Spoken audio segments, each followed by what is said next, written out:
Tetangga sekarang melirik untuk mengkopi kebijakan Bapak Presiden, itu ditanda tangan Perdana Menteri Lawrence Wong dan Anwar Ibrahim, Pak. Hanya untuk compete dengan kita. Terima kasih. Kami tidak takut bersaing dengan mereka karena kita juga memiliki modal kekuatan yang baik serta kredibilitas kepercayaan yang selama ini sudah kita bangun. Dan saya percaya dengan leadership Bapak, walaupun Bapak beberapa waktu lagi akan meninggalkan pemerintahan, memimpin ini, tapi Bapak telah meninggalkan legacy yang saya kira tidak mudah dibentuk oleh orang lain. Dan saya percaya Bapak Presiden sepanjang waktu orang akan mengenang bahwa Bapak telah meletakkan landasan negara ini menjadi negara industrialisasi, tidak hanya pengekspor raw material. Saya kalau boleh mungkin agak sentimental, selamat jalan Pak.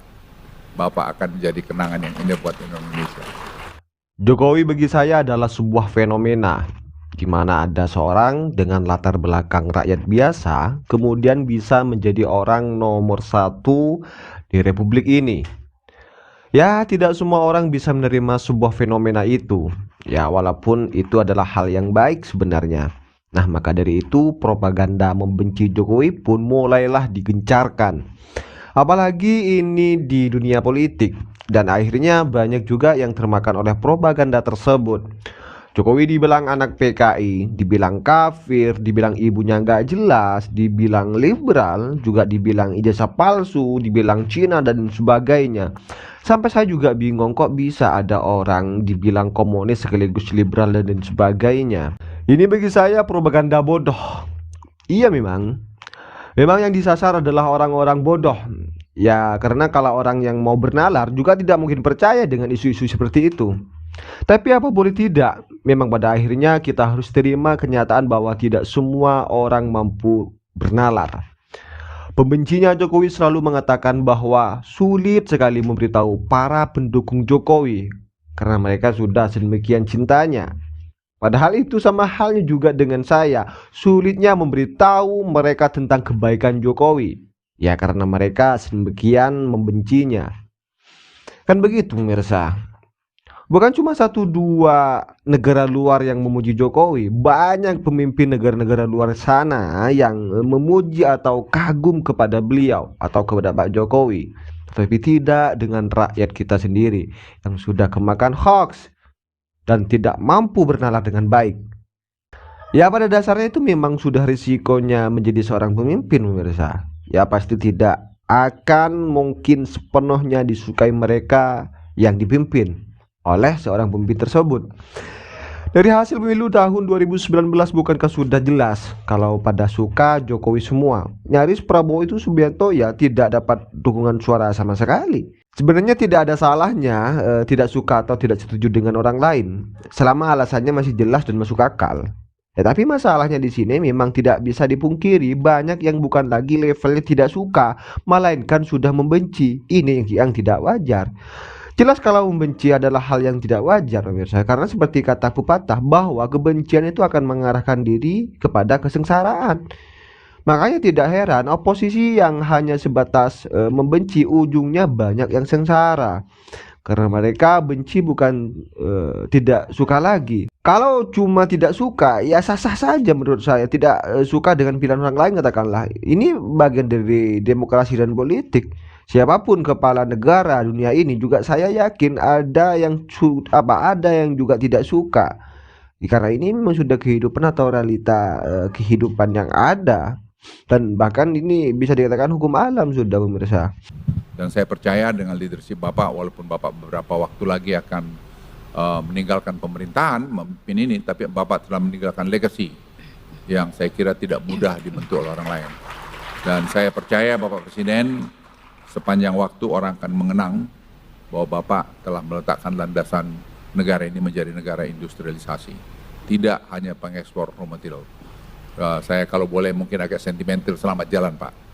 Bapak akan menjadi kenangan yang indah buat Indonesia.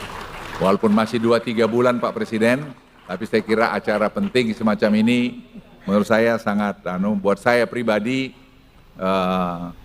sangat menyentuh. Karena saya ingat Pak di depan pintu masuk istana di yang belakang Bapak firm untuk menyangkut kita memban ekspor nikel ore, dan itu merupakan tantangan. Kita kehilangan 1,5 miliar waktu itu, 1 miliar sekian, tapi sekarang buahnya kita lihat Pak, kita disegani, dihormati, dan teknologi kita tambah bagus, dan ekspor kita akan meningkat. Jadi saya yakin dalam kurun waktu yang tidak lama, ekspor kita dalam turunan hilirisasi ini, Bapak Ibu sekalian, akan meningkat sangat signifikan. Dan lebih dari itu, tidak ada orang menganggap enteng lagi Indonesia, bahwa Indonesia ini bisa diatur-atur oleh siapapun.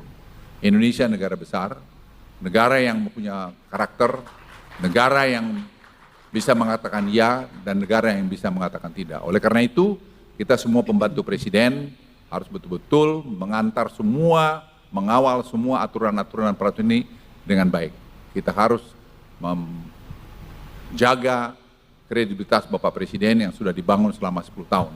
Kita semua pembantunya harus bahu-membahu melakukan ini dan saling mengingatkan untuk kita tidak mengkhianati ketentuan atau kredibilitas yang sudah dibuat Bapak Presiden. Itu Bapak Presiden dari saya, dan saya sekali lagi rasa hormat pada Bapak. Karena Bapak telah memimpin kami, paling tidak dari saya sendiri, selama 10 tahun yang pernah berada di bawah Bapak, dan masih ada 2-3 bulan ke depan. Tapi saya yakin sekali lagi, hakul yakin bahwa apa yang sudah Bapak letakkan ini akan menjadi landasan buat kita semua. Sekian, terima kasih. Wassalamualaikum warahmatullahi wabarakatuh. Oke, kemudian di sini juga saya ada statement dari Bang Adi Prayitno yang bijak sekali menyikapi terkait dengan terlaksananya pemilu dan pilkada serentak tersebut. Ini sangat menarik sekali, ini sangat bijak sekali, dan ini sangat membuka wawasan kita dalam memilih sebuah pemimpin di Republik ini. Ya, langsung saja kepada statement dari Bang Adi Prayitno, mirsa. Tentang Kim Plus. Kita bicara soal siapa yang maju di Jakarta, di Jawa Tengah, di Jawa Barat, Jawa Timur, dan Sumut. Bukan hanya melupakan ratusan kabupaten dan kota di seluruh Indonesia, tapi orang-orang yang kita mention satu persatu. Jarang kita tanya rekam jejak dan komitmen politiknya. Kalau ada yang bicara tentang Ridwan Kamil, Kaisang, Anies Baswedan bicara di Jakarta, ada tidak yang kemudian di antara kita berani menagih? Kalau mereka jadi gubernur 2 tahun tidak selesai menyelesaikan persoalan dan banjir dan kemacetan, mereka harus berani dituntut untuk mundur dengan ikhlas dan sukarela. Per hari ini nggak ada yang bisa nagih. Mulai besok saya akan tagih itu, Bang. Saya akan tagih itu. Supaya apa? Supaya kita ini pilkada bukan hanya sebatas formalitas dan hore-hore. Karena siapapun yang jadi gubernur di tempat-tempat yang disebut kunci ini, nggak ada jaminan bahwa persoalan kemiskinan, kemacetan, keterbelakangan itu selesai. Bicara Jawa Tengah, itu kan kemiskinannya tinggi. Ada tidak di antara kita itu yang kemudian agak rajin mempreteli siapapun yang punya intensi maju di Jawa Tengah, 2-3 tahun mereka jadi gubernur, banjir rob, kemiskinan, pengangguran itu bisa dihilangkan. Tak ada. Tapi bicara tentang Jawa Tengah, bicara tentang ini klan politiknya siapa, ini terah politiknya siapa, ini kandangnya siapa. Bukan hal-hal yang sifatnya kualitatif. Bagaimana kita butuh seorang pemimpin yang agak sedikit herois seperti Rambo. Dalam hitungan hari, dalam hitungan tahun, persoalan yang selama ini mengkarat tidak pernah selesai, itu bisa diselesaikan. Kalau ada pemimpin yang semacam itu, saya akan bantu dengan sukarela dan saya akan mendukung untuk memenangkan. Dan itulah pemimpin yang akan kita cari di 545 kabupaten kota di seluruh Indonesia.